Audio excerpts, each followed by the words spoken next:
Come now to the most beautiful place, a very far cry from the noise and bustle of Mexico City. The mist is coming off the water and the farmers are working the fields. It's beautiful. This is Xochimilco. Not far from the heart of the modern city, this working landscape is an insight into Mexico City's watery past. Early settlers built this ingenious system. Artificial islands, known as chinampas, on which to grow their crops.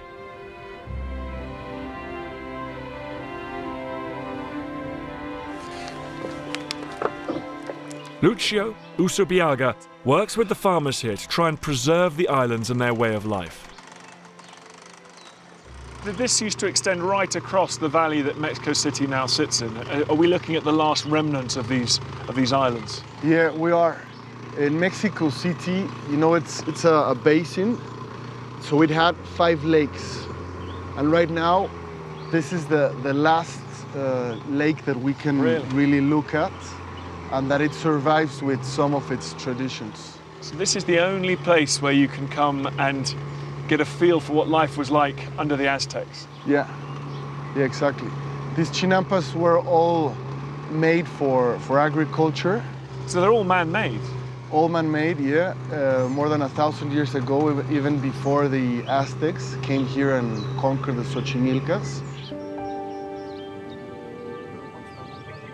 Today the chinampas are farmed as they've been for centuries, growing crops like maize, tomatoes, and chili peppers.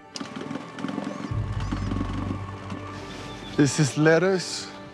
Lucio is taking me to meet a 4th-generation chinampero, Noi Coqui. Today he's planting radishes. Moy, are your kids doing this farming as well? Is another generation of farmers being made? Voy a inculcarlo a que le guste el campo, para que no se pierda la tradición de seguir sembrando aquí en Xochimilco. There'll be people farming here for generations to come. Pues es lo que esperamos, que no se pierda, porque sería una lástima que ya no hubiera gente aquí en la zona chinampera. I really admire Noi's efforts to preserve the ancient farming methods. But Lucio wants to show me how these chinampas are being threatened by the rapidly sprawling city.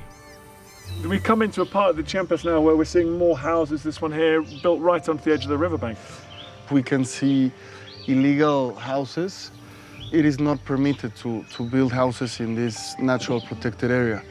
But because of the housing demand, some people have no other alternative but to build them here. But this sums up the development of Mexico City over the centuries. People just constantly looking for new grounds, people moving here from elsewhere. There's a density of population here, which means people need to find new ground to build. So do you think if we come back here in 20 years' time, the Chinampas may not be here? Well, I am hoping that there will be enough efforts and resources to prevent this from happening, and instead of seeing more houses, we'll start to plant more chinampas. Let's hope so.